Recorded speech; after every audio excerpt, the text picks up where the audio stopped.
as well. Um, Disclosure, I used to work for the British Association of Social Work, and I'd like to say that I became Jewish all of a sudden when I worked there. Before I was never really that Jewish, but then I was brought in to kind of talk about Jewish stuff. I'm not an expert in terms of being Jewish at all. I'm not an expert in terms of anti-Semitism. My expertise is around kind of kinship care, listening to children's voices. I was a social work practitioner for a long, long time, but then I just became a Jewish social worker. Very interesting how that happened.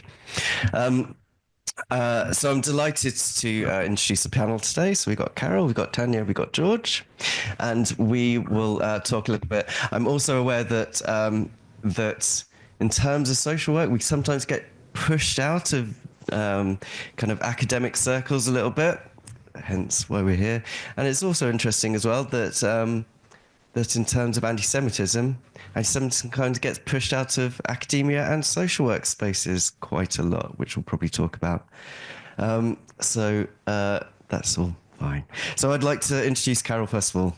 I think that's right. Carol Cox. There you go, Carol Cox. So, hello. I am, you can see, I'm professor at the Graduate School of Social Service at Fordham University in New York City. I've been there forever. And sort of like Paul, born Jewish, raised Jewish, never thought about it. All right. My kids are bat mitzvahed, the whole thing. Never even thought about it. Been teaching social work forever.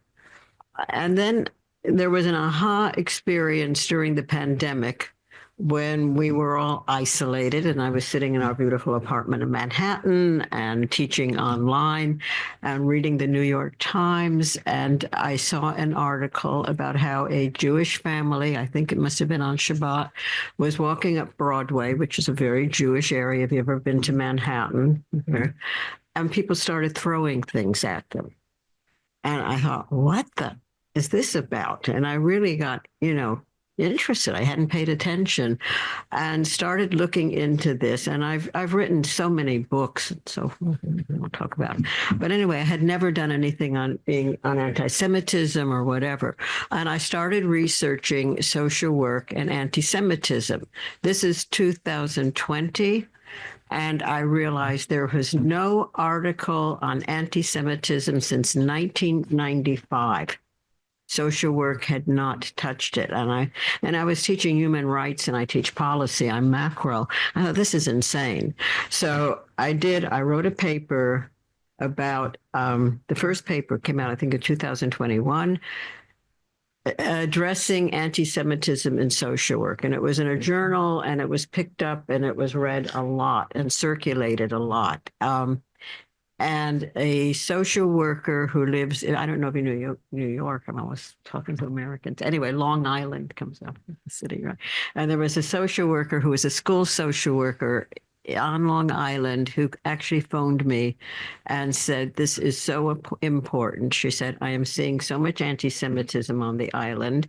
My kindergartner is being sort of not attacked, but bullied in school because she's Jewish and nobody is doing anything. And she said, you're the first person, the only person who's ever looked at this in terms of social work.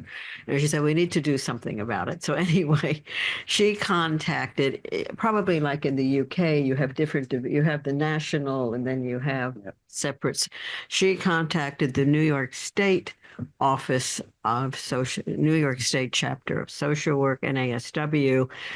And the person there, who is a Native American, contacted me and said, this is so, you're not being heard. You're being heard fine, but you'll be heard even better. That's fine. Okay, better. All right. Anyway, she contacted me and she said, this is really important. I don't know why we're ignoring it. She said, would you like to start an interest group, a Jewish social workers interest group, and you can do it on Zoom? And I said, that's fine. So they advertised it. So long story short, I think it was August of 2021, we had our first Zoom meeting. It had been advertised widely. We had over 200 social workers from Canada and from the US, not just from New York, attend. And I mean, their frustration, their anger, the feelings they were having about social work as a professional. Some were academics, there were some students, and there were a lot of practitioners who were really feeling biased and hurt. Okay. Very grateful for this meeting. We have continued to meet weekly since it's almost like 4 years now. And it's interesting because, of course, attendance went down after a while. Everybody comes, they talk. Blah, blah, blah. After October 7th, attendance went sky high again. It truly peaked, and it continues, and we continue to meet regularly. And since then, I've written 3 more papers on social work and anti-Semitism, one on conspiracy theory, because as you all know, conspiracy theory is the bottom line for anti-Semitism. And that came out, and then we did a study of over 550, 520 social workers. It was a survey that went out to everyone. It was listed on all the websites, and people responded about anti-Semitism. And then another one after October 7th. So that's the background. Okay. And I'm going to be very conscious of time. So we'll move to the next one. Okay. So why is this an issue? Because social work is the one human service profession that the values, the ethics of the profession are promote sensitivity to and knowledge about oppression, be culturally aware and understanding of diversity, challenge racial and social injustice, and work for equal justice for all. Those are the core values. Those are the ethics of social work, right? I'm sure it's the same in the UK. With all of that, and I look really in comparison to what happened after George Floyd was murdered a few years ago, everything went into race. We still have to talk about race and racial discrimination and all of that. There has been not one word about anti-Semitism. And the paper I'm giving, right? So this is it. So anti-Semitism is not included in the curriculum. My very first paper 4 years ago talked about this and how to include it in the curriculum. I was even teaching human rights at the time and talking about the intersectionality and all of the issues, and nothing mentioned about anti-Semitism. It still isn't. My first article is now included in the curriculum, but it's interesting. And this is another issue I think that probably pertains to all of us. If you have a faculty person who is teaching that course who is Jewish or who is sensitive to these issues, they make sure it's discussed. But like many universities, we have so many adjuncts teaching that even if it is on the syllabus, you have no idea really, right, how it's being discussed, how it's being offered, and so forth. But why isn't social work dealing at all with anti-Semitism? Well, one common thing is that in the United States, Jews are less than 2% of the population. So it's not really an issue. Also, the old stereotypes, if you like, they're all wealthy, they're all white, they're all privileged. This is not, anti-Semitism is not something we need to be concerned about. Those are continually sort of given as reasons why it's not being discussed. Okay. Okay. So this goes on, and I'm very conscious of time. After October 7th, and obviously in this room, I don't need to talk about what happened on October 7th because we all know about the atrocities. This was documented in the United States as well as around the world, right? Every night you turned on the news, there was no end, as I'm sure it was in the UK, of what had happened at the Nova Music Festival, then about the kidnappings, the hostages. It's well known. I'm not going to dwell on that.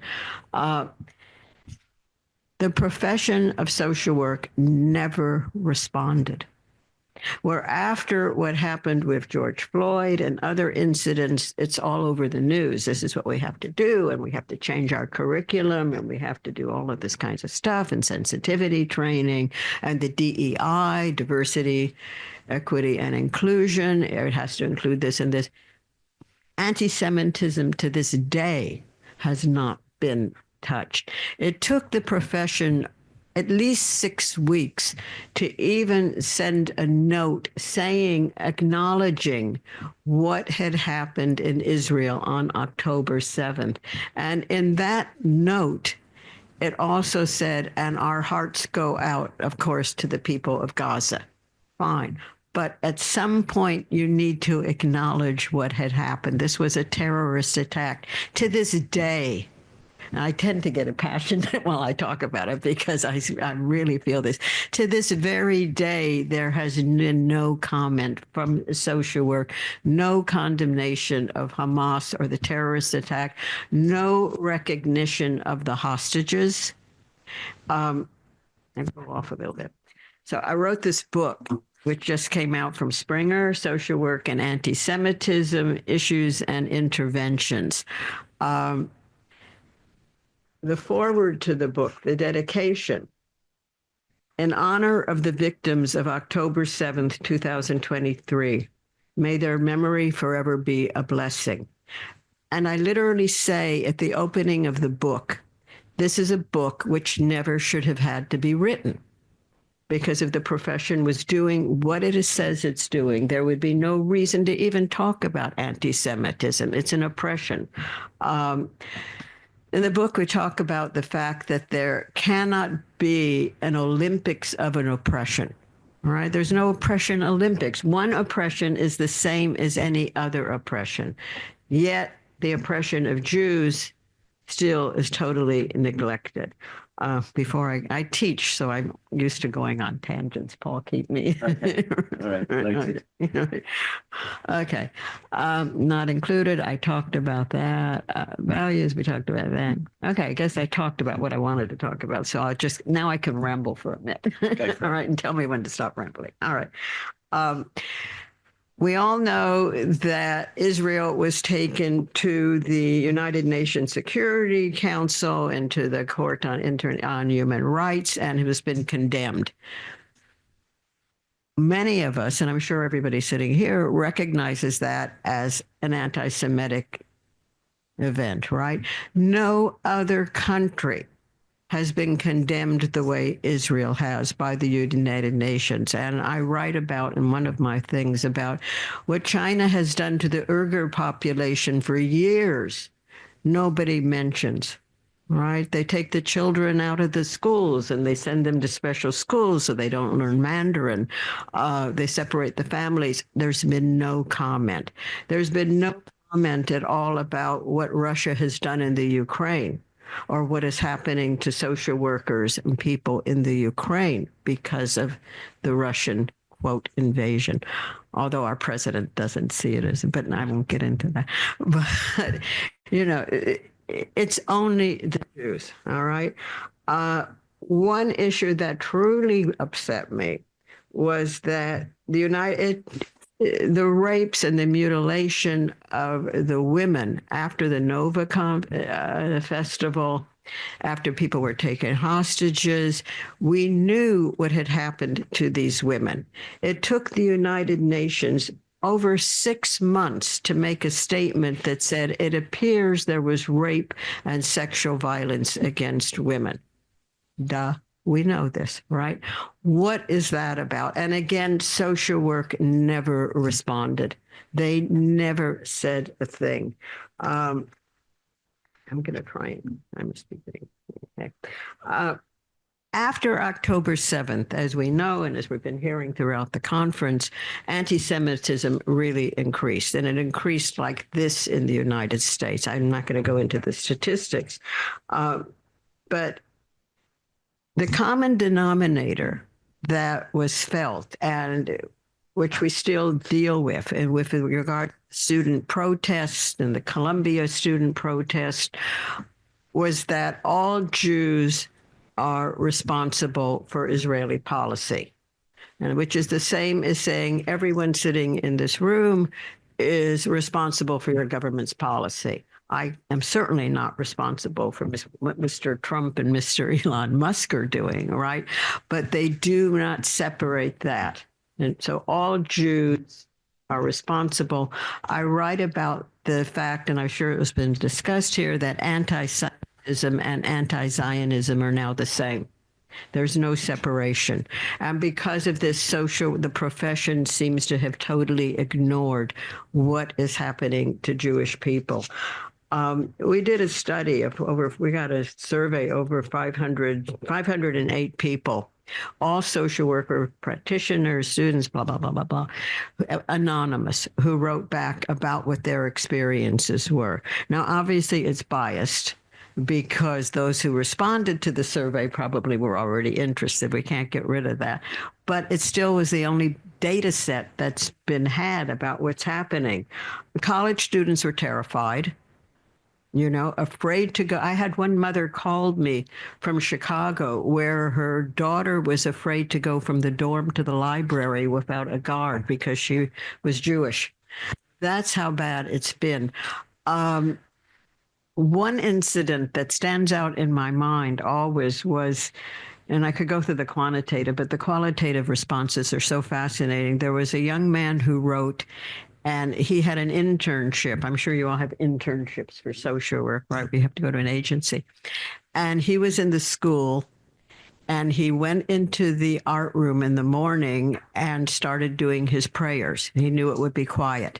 And he was praying, and the art teacher came in behind him and stood and smiled, listening. And then she came closer and realized he was talking in Hebrew. And she said to him, I don't know what kind of curse you're bringing into this building.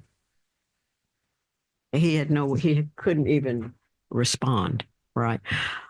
This is clear, and I could go on, and I'm not. But my main point is all of this is that the profession of social work, which is based upon ethics, is based upon values, is based upon compassion and social justice and whatever, has to this day never recognized anti-Semitism. And this is not only the National Association of Social Work in the United States, it's also IFSW, which is the International Federation of Social Work based in Europe, continues to ignore it. And we've been writing about it and we've been talking about it. And having spent my entire career in the profession, it's very, very devastating. And we have a lot of practitioners in the States who are actually leaving social work because they have clients who are saying to them, I couldn't go to you anymore because you're Jewish. In Chicago, which is a really big city, they put out a list on the web of Jewish social workers. Can you imagine? All right. So that people could decide whether or not they wanted to go to see this person because they're Jewish. That's probably, but that's. Thank you. Okay. I just wanted to say that myself and Victoria Hart, who's written some stuff on anti-Semitism and social work, and there was a play. I can't remember what the play was. There was a play on that Jonathan Friedland did. Can anyone remind me what that was? Yes. Yes, so Victoria Hart was one of the Jewish people that was a social worker that was talking about it. But we set up a UK, well, it's becoming worldwide now, in terms of social workers, Jewish social workers. People are very invited, the invitation is open to people to come and join us with that.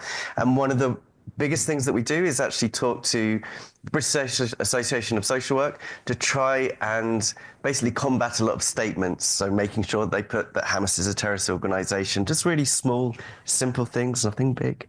But you're all very welcome to do that. So we have been trying to get the British Association of Social Work kind of on task, at least to some bit. My name is Georg Gläser. I'm a research associate at the chair of political science, education politics, and political education at the University of Cologne. So usually I ask myself how to implement anti-Semitism studies in teacher education, but I used to work in a project at the Düsseldorf College where we try to implement anti-Semitism studies in social work. And I will be starting to work in a project where we do research on conspiracy theory in counseling settings. So I did on many occasions I'm crossing into the field of social work. Yeah, and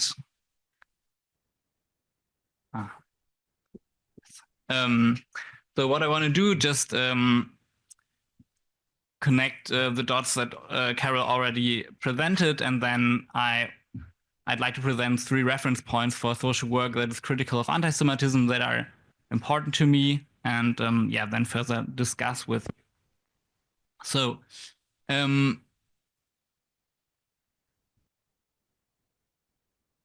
I'd say for the scientific discourse, as Carol Cox already pointed out, there are many blank spaces, and others have also pointed out chances and strategies how to extend the potentials that social work has, as we just heard, yeah, to extend them onto anti-Semitism, or how to include anti-Semitism. And as Carol already talked a lot about the US discourse, I can continue with the German one. I'd say for quite a long time, we already have the claim that anti-Semitism is important for the overall profession.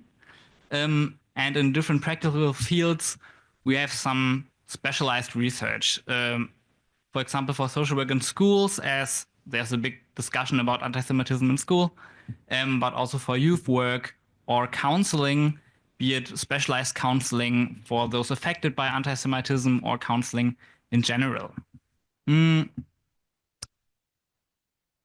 Overall, I'd say Esther Lehnert's claim that anti-Semitism is not a cross-cutting issue in social work is still valid.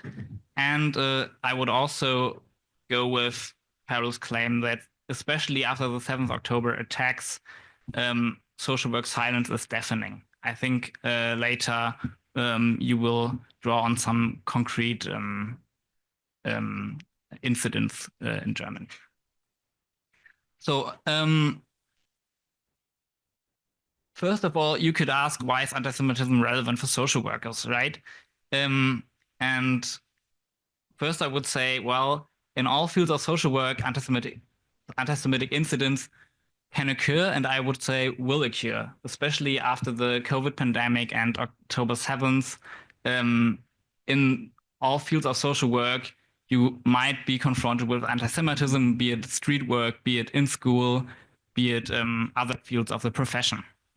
And further, in Germany, there's a specialized sector, as in the German and European DEI programs by now, anti-Semitism is included. And there are also some parts that are more into the social work profession than the political education profession. So we have like mobile teams that should prevent anti-discrimination and do counseling for those affected by anti-Semitism. And that's also leaning into social work. But we face challenges. Anti-Semitism is not really implemented in the education of social worker. It's kind of the same as Carol told you. If there are chairs or professors that have expertise on anti-Semitism, it might be in the curriculum, and at other universities or chairs, it's not. And as most of the expertise is funded by the DI programs, and also the research is kind of connected to it, we have another problem currently. Is the future of these programs is very unclear, as DI programs are under attack on a European level, but also on a national and a local level. So now that we got like a broad perspective as a profession and the field, I want to point out 3 reference points that are important to include anti-Semitism studies or the critique of anti-Semitism in work education. So first, it's obviously the human rights profession. As a form of discrimination, anti-Semitism violates human rights, right?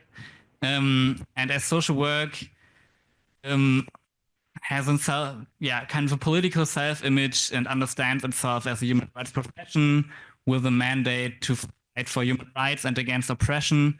And we can also see that in the International Federation of Social Workers documents. We could pinpoint anti-Semitism here, right?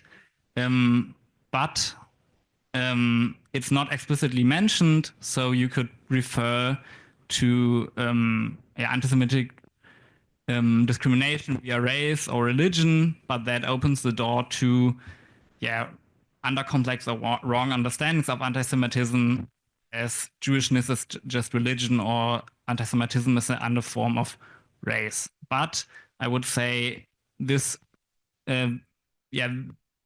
this professional self-image of social work is kind of a foundation that you could extend towards anti-Semitism, and you can hold people accountable with the help of these documents.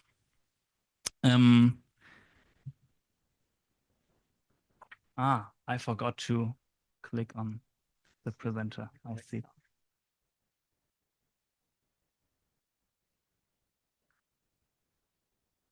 Yeah, and further challenges is not anti-Semitism is not only excluded or not explicitly mentioned by the International Foundation of Social Workers, but the definition of anti-Semitism is contested itself, as you all might know. And anti-Semitism is more than just a form of discrimination, which leads to my second point. So you can all probably imagine that with the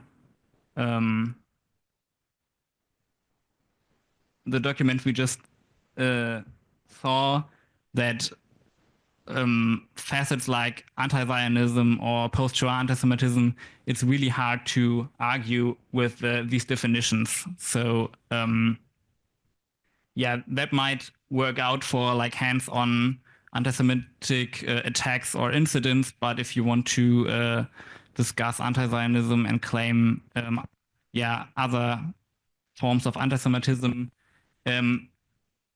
I guess the International Federation for Social Workers documents don't really help you a lot. So hence for me important is the reference to critical theory and also to critical social work in the education of social workers, right? Drawing on critical theory, we learn that anti-Semitism is an ideology that explains the world, that it has a very effective and emotional edge to it. Right, thank you.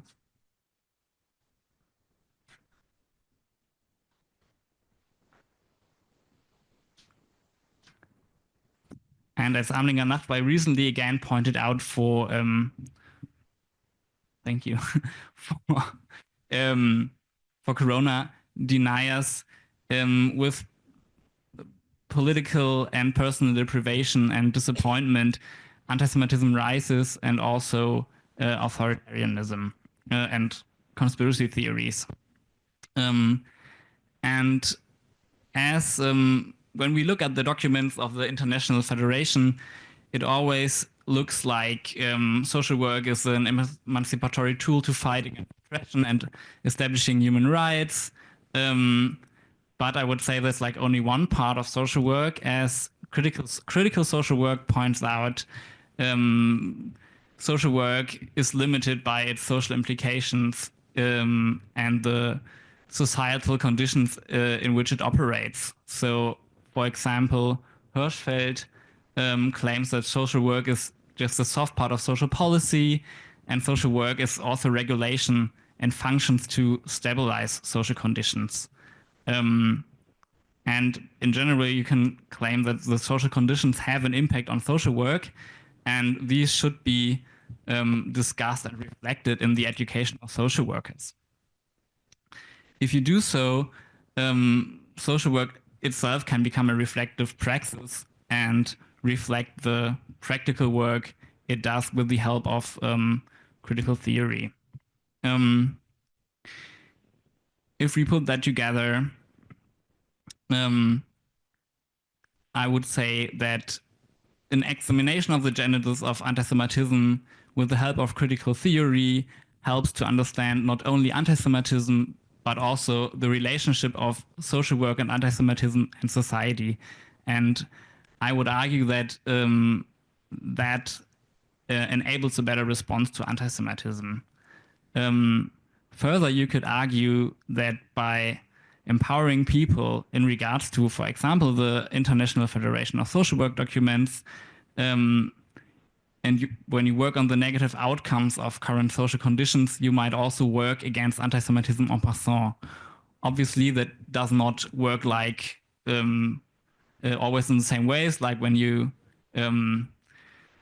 help someone to feel better, that person might not automatically be less anti-Semitic. But when you, as a profession, are able to work against negative social conditions, you might prevent further people to slip into conspiracy theories, etc. And that should also reflect on the political self-image of social work, that you always also remember the social conditions and not only understand yourself as a individualized case-oriented service profession that's just fighting the symptoms. And I would also argue that for the current protests we see at social work colleges, if you reflect on society, your protest might also look different if you not just focus on some oppressed individual, but also on the social conditions. My third reference point that I have the time in mind is Jewish social work. I think that's overlooked quite a lot. So there's a rich tradition of Jewish social work, and also, the modernization of the profession was highly influenced by Jews. And currently, concepts like the Daka are still practiced and further developed. And they could also fill in some blanks that we find in the International Federation of Social Workers documents. I want to end with this citation of ZWST, like the Central Welfare Board of Jews in Germany, who point out that, what we call today empowerment is also part of our philosophy that we practice for around 100 years. To conclude, there's a fundamental need to promote phenomenon-related expertise and specific discrimination-sensitive knowledge in terms of anti-Semitism, because for the whole profession, the security of Jews and the prevention of anti-Semitic incidents in all practical fields is primarily important. And we have specialized fields as the counseling of those affected that need further development in the profession. Second, you should ground that in theory, because then your results and your professional self-image improves in regard of anti-Semitism, I would argue. And you should not forget about Jewish social work when you do that. Thank you very much. Thank you. And thank you very much. So I find it fascinating. As a kind of social work educator, first of all, the first thing that we always say to our students is that social work is always going to be a political act. The second thing that we always talk about is how theory underpins all of our practice. And the third thing is that we have to be reflexive practitioners. But that kind of gets lost in terms of when we talk about anti-Semitism. As someone that is part of the LGBTQIA community, I find it also fascinating that sometimes I'm kind of roped in to talk about my experiences of being queer and putting that into our curriculum in a sense, and it's almost celebrated. Sometimes, people ask me to gay it up a bit. I can do that. That's fine. But in terms of my Jewishness, is sometimes I'm asked to tone it down a bit. So it's quite interesting that some bits of my identity is fine, other bits not so much at the moment.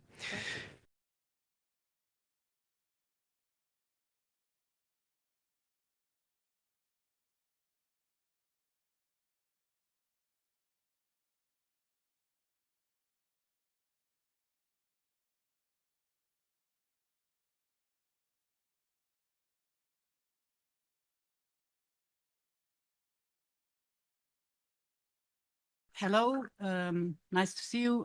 I don't see you in a moment, but I am from the University of Applied Social Science in Berlin. Catholic, did I say Catholic? Yeah, I think so. Catholic, yeah. And I teach empirical research methods and also civic education. And I'm working in a project for international professionals who are in the recognition process in the state of Berlin. And my theme today, oh, I go back. Yeah, I see. I'm sorry. And my approach today is anti-Semitism critical approach to educational settings in the field of social work.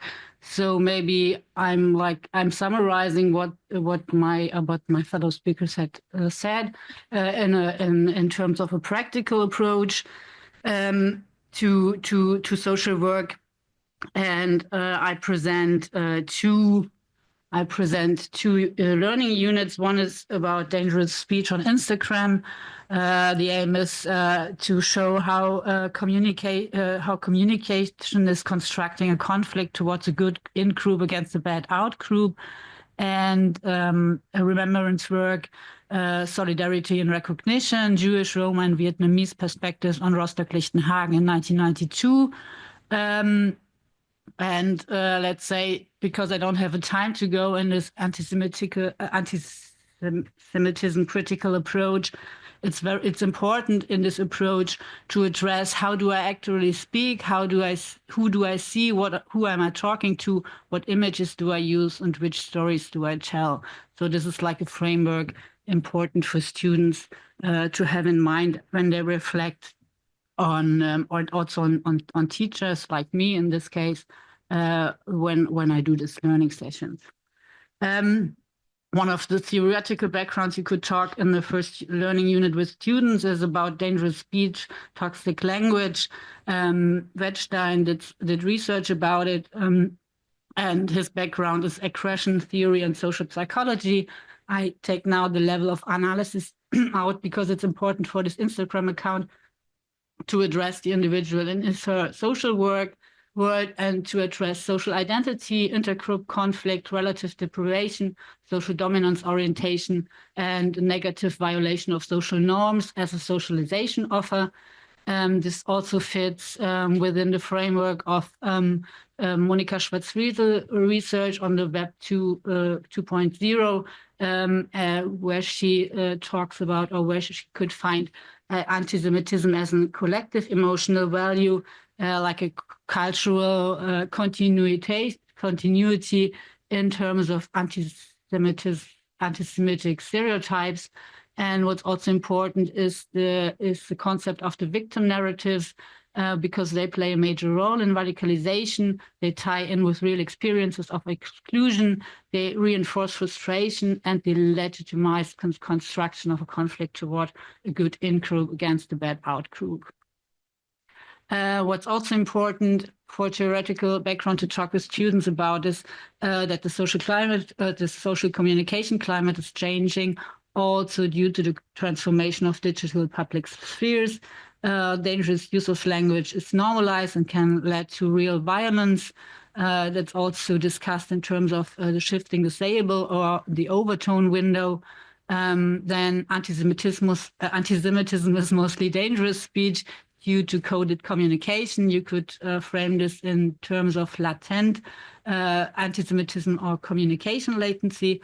And anti-Semitism is dangerous when it convinces people that Jews are seriously harming them, and because violence is then seen as defensive and therefore morally justified. So this is just like a picture, or like a, how do you say, an image, how to get this together. So I'm in the example now. For the transfer of this theory to practice, the example of the Instagram account of a group of students in the field of social work who occupied the university for a few days is used. The first part is text-based, analyzing one part of their statement, and the second part is image-based, analyzing a photograph of the bust of Alice Salomon wrapped in a kufiya.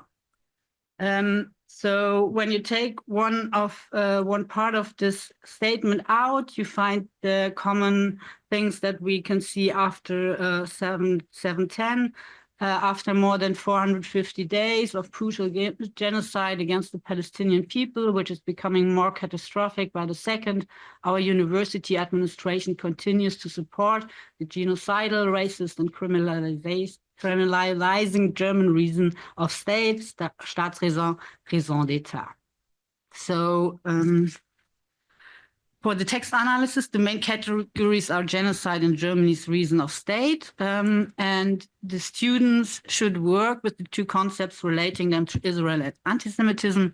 Fortunately, on the right side, you can see this is Nicolas Lehle's text of the Amadeo Antonio Foundation, and he has written an article.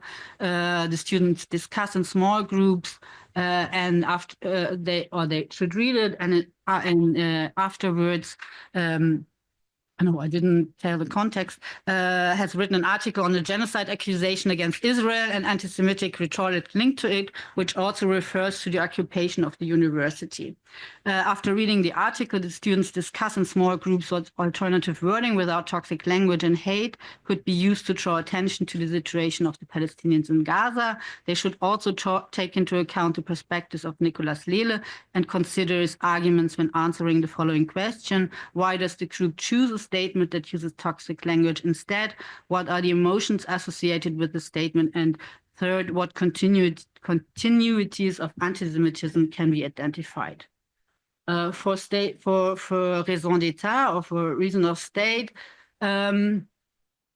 I thought like maybe it can be a way or an approach to use the speech by Federal Chancellor Angela Merkel before the Knesset on March 18 in 2008, and then discuss in small groups why the reason of state was used in the student statement on Instagram. They should relate their reasoning to the significance of Israel as a Jewish state in the context of post-Nazi Germany, or post-Shoah Germany, and also in a post-migrant society. And if the students have talked about the political instrumentalization or weaponization of anti-Semitism as something of the past for mainstream Germans and the problem of the post-migrant society, they should then also find arguments why the university is accused of being complicit with it. At the end, the students should focus on the link between dangerous speech and experiences of exclusion, and discuss how structural discrimination in general and potential criminalization of the protest against the war in Berlin following 7/10 could have motivated the statement.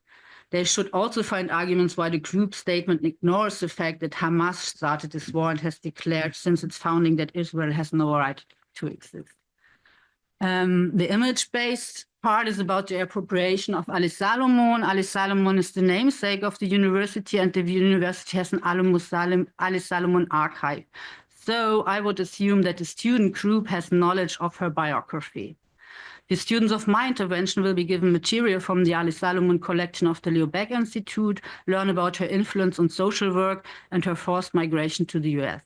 After an introduction to the biography of Alice Salomon, they are asked to read the interrogation by the Gestapo, which Alice Salomon wrote down herself. They should describe the violence experienced by Alice Salomon and how this violence is linked to anti-Semitism.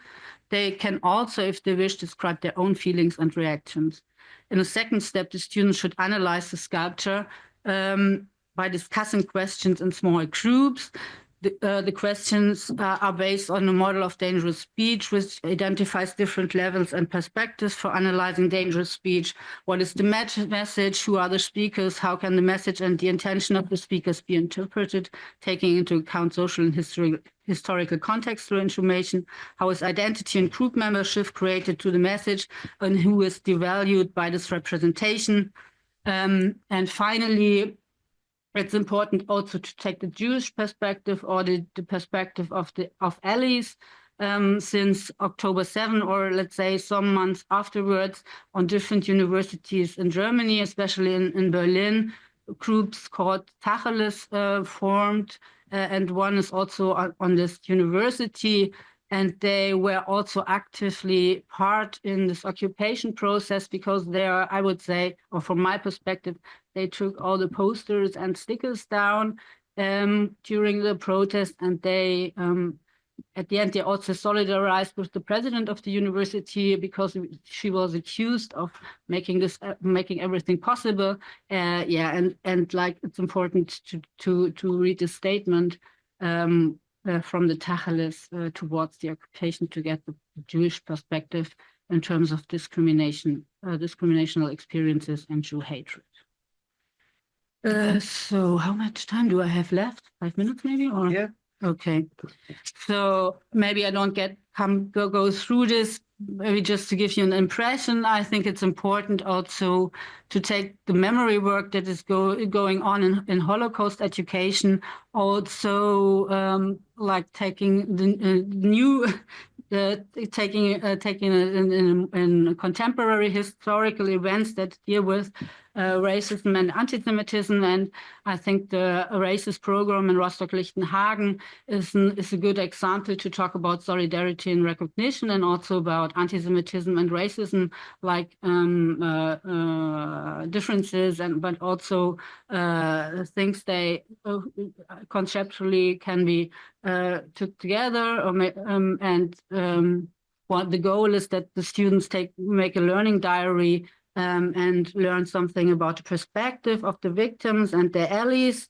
And the form I choose at the beginning is just the classical input to talk with them about Rostock-Lichtenhagen, and let's say my perspective on Rostock-Lichtenhagen through visiting, to being part or to attending workshops myself at educational institutions like the Initiative and Archive of Lichtenhagen im Gedächtnis, the Education Center Against Anti-Ziganism or Anti-Gypsyism. I think you say still Gypsyism in English or in So Gypsy, Traveller, and Roma. Yeah, and from Rias. So, and the first perspective is from Serge Glasfeld. He was part of a delegation of Jewish activists from the FFDJF. I have to go back to the Sons and Daughters of Jewish Deportees from France. And he wrote an article because he was like participant and observer of what had happened when they took the bus to Rostock-Lichtenhagen. I don't know, everybody knows about Rostock-Lichtenhagen? No. No? Okay.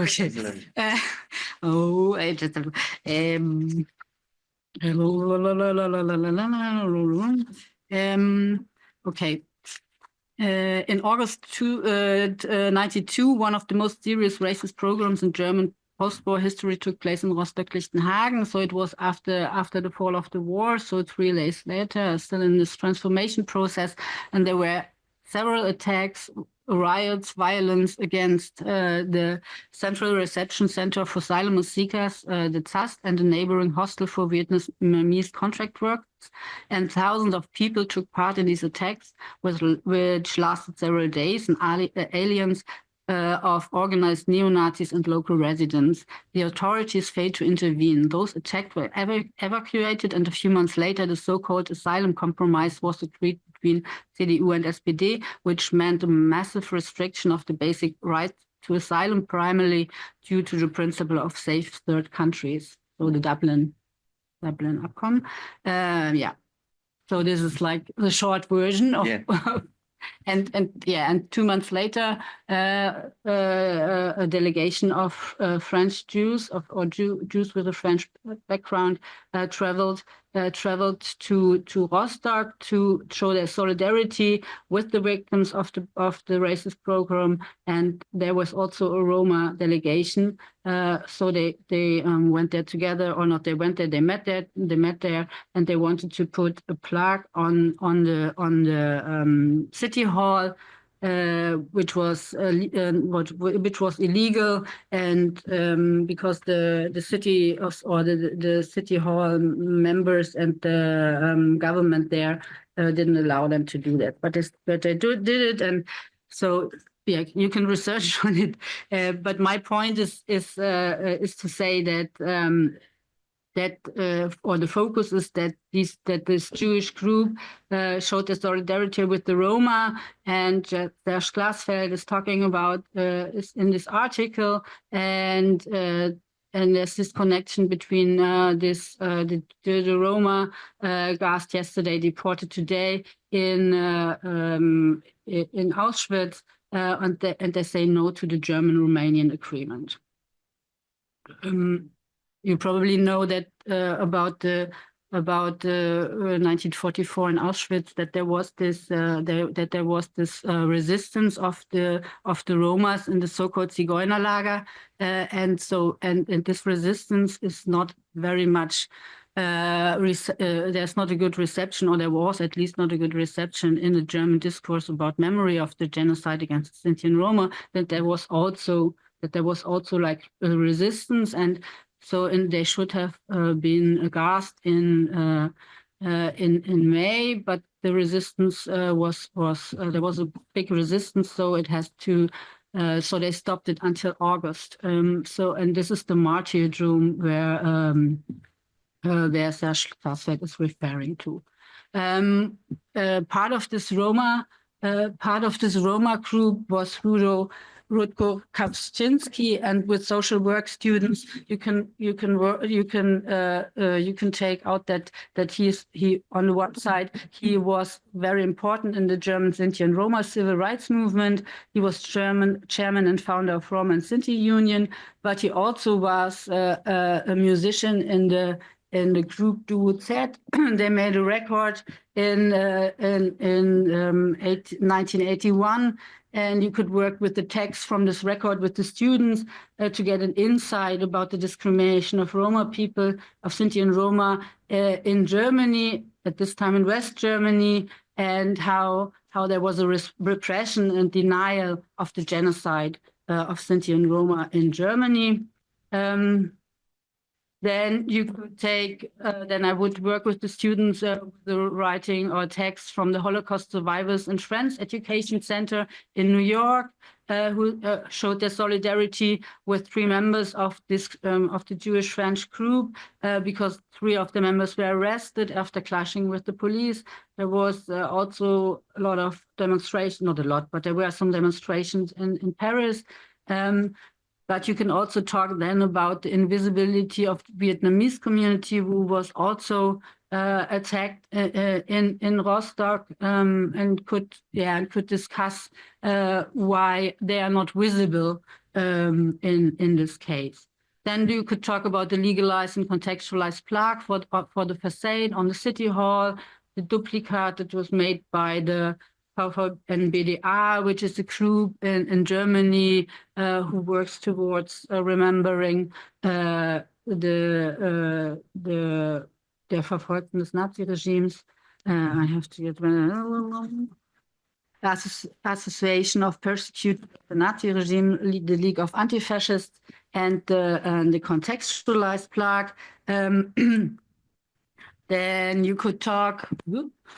So a lot of text, and maybe I have to stop. But then you have, but then you can also take invitation from the VVN-BDA to Beate Glasfeld to where she is invited in 2012 for the legislation for the legalization of the plaque. You could talk about the appeal, unlimited solidarity to the Vietnamese and the Roma community, but there's no Jewish, Roma, or Vietnamese organization in 2012 named by anti-fascist groups for the commemoration of Rostock-Lichtenhagen.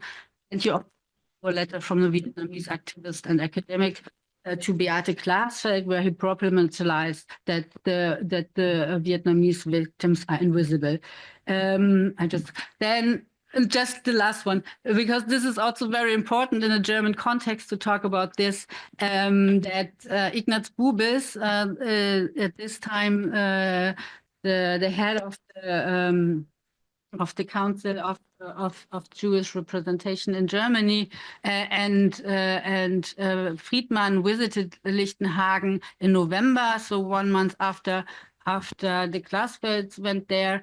And Michael Friedman gave an interview in Yalta in 2019 and said, we went as Democrats to a place where democracy didn't work. The question I was constantly asked, what the hell are you Jews doing here? I wasn't about you, or you're trying to instrumentalize this to make us feel bad again.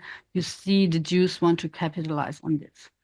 Okay, so maybe I stop with this. Okay, thank you.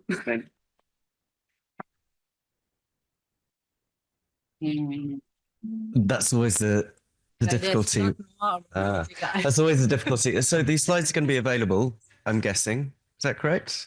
I think so. I don't know. Okay. There'll be a film of the whole. All right, perfect. But that's always the difficulty with conferences, isn't it? That there's just so much that we want to kind of say. So hopefully we can open up a space in a minute. I just wanted to say thank you to all, because we're talking about recognition here. We're talking about recognition, misrecognition. We can use different theory. Again, theory underpins all social work. We can use different kind of theories to talk about that. But along with, and I know this from kind of my work, along with that idea of recognition, there is a lot of risk involved in the work that we do. Is that fair to say? Maybe. So I just wanted to thank you all actually for being kind of brave to actually do the work that you do. So thank you. I also wanted to just say that in terms of Gypsy Roma Traveller, we work really, really closely in terms of our group with the Gypsy Roma Traveller organizations because there's lots of similarities, especially when I've been told from some members of the British Association of Social Work that that white people and white presenting people can't experience racism. So that's the base level that we're working from sometimes, which is quite shocking.